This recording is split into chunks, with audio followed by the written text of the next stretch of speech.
আমরা ফেসবুক চলে আসুন,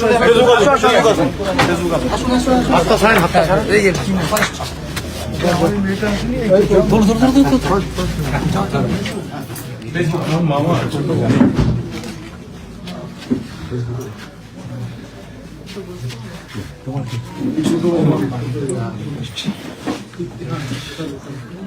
তোমাদের ঘর বাড়ি ঠিক আছে না নেই?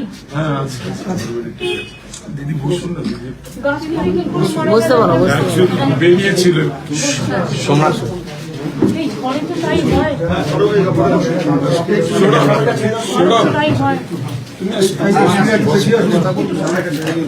আমি একবার দার্জিলিং যাচ্ছিলাম, আমার সেই অভিজ্ঞতা ভালো। আরে দার্জিলিং এ আমি যাচ্ছিলাম, আর ওখানে কোনো জায়গায় দাঁড়াবার জায়গা নেই, ছোট ছোট দোকান, দাঁড়াবার জায়গা নেই।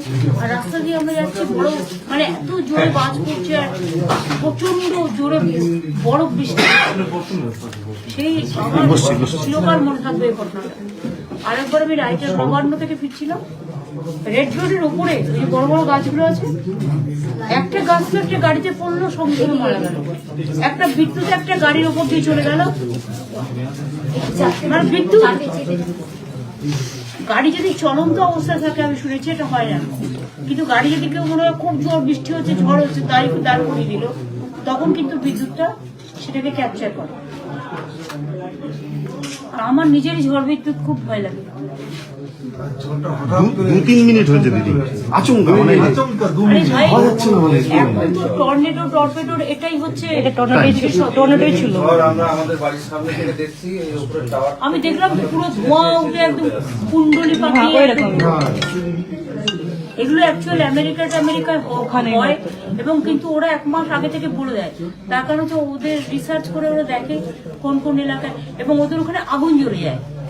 এই ধোঁয়াটা উঠতে উঠতে উঠতে পুরো আগুন জ্বলে যায়, ফলে লোকজনকে শিফট করিয়ে নেয়, বড় বড় বিল্ডিং এর লোকদের শিফট করিয়ে নেয়। কিন্তু আমাদের গ্রাম বাংলায় আমাদের এগুলো কোথাও জানতেই পারে না।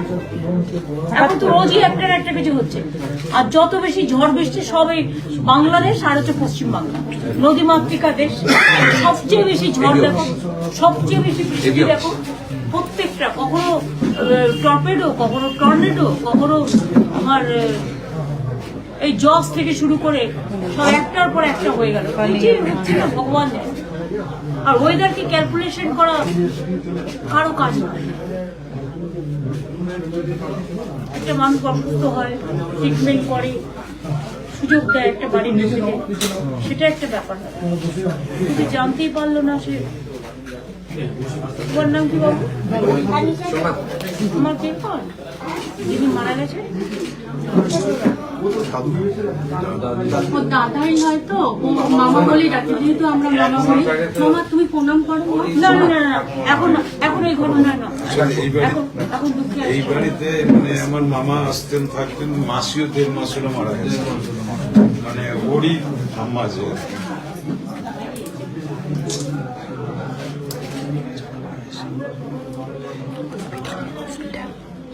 এখানে ঘর বাড়ি কিরকম মানে ক্ষতিগ্রস্ত? গাছ তো ঠিক আছে, পড়ে গেলে গাছ লাগিয়ে দেওয়া যাবে, কিন্তু ঘর বাড়ি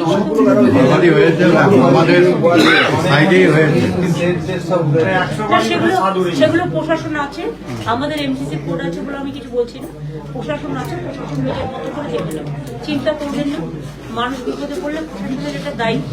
আর এটা এমার্জেন্সি, ডিজাস্টার ইজ ডিজাস্টার, এবং ডিজাস্টার হলে সেটা তার জন্য কোনো আইন থাকে না, একটাই আইন, মানুষের পাশে দাঁড়ানো। সব থেকে দিদি বেশি ক্ষতি আমাদের বার্নিশ বাঁকালে প্রচুর ক্ষতি হয়েছে। আমি তো 160 জন আমি হসপিটালে এবার যাবো, আর আমি ময়নাগুড়ির ক্যাম্পে, রিলিফ ক্যাম্পের সাথে কথা বললাম। না, আমি রিলিফ ক্যাম্পের মধ্যে বললাম, আমার সাথে ভিডিও কলে সমস্ত কথা হলো, ধরিয়ে দিল অফিসার। তো আমি কথা বলতে জিজ্ঞেস করলাম, ওরা এখন খাওয়া দাওয়া করছি। আমি বললাম এখন বাড়ি যাবেন না, আগে ঘর বাড়িগুলো বাড়ানো হোক তারপরে, কারণ এখন দিলে মাথার উপর ঠাই নেই, কোথায় থাকবে? পুরো চিন্তা করতে হবে না। একটা ঘটনা ঘটে গেছে, কিন্তু ঘটনা ঘটার পরে প্রশাসন, এটাই মানুষের গণতান্ত্রিক সরকারের কাজ, যে প্রশাসনিক থাকুক না কেন তাকে দায়িত্ব নিয়ে বাদবাকি কাজটা করতে হবে। তুমি এখন 2-3 দিন এখানে আছো তো? ওর যাতে পড়াটা কমপ্লিট করে মামা তো চলে গেল। বাবা কি করতো? বাবা এই জলের ব্যবসা উনিও পড়াশোনা করাচ্ছিলেন, জাস্ট ওর পড়াশোনাটাই, আর কিছু আমাদের ব্যাপার পুরো পড়াশোনা যদি কোনো ক্ষতি না হয় আমরা দেখে নেবো। ঠিক আছে, আর কিচ্ছু ব্যাপার নেই। ও ডিটেলসটা একটু লিখে নিও। ইলেকশনের সময় তো কিছু করা যাবে না, বাট আপনার ইলেকশন আমি দেখে নেবো। ঠিক আছে। তোমাদের ওখানে এই চলে না স্বামী বিবেকানন্দ স্কলারশিপ?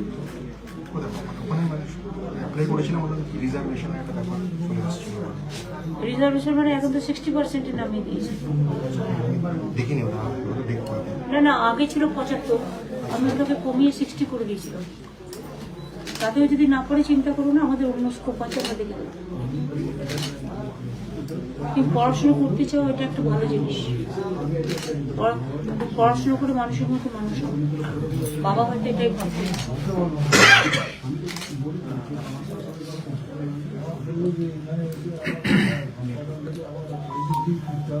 এখান থেকে হসপিটালটা কত দূর?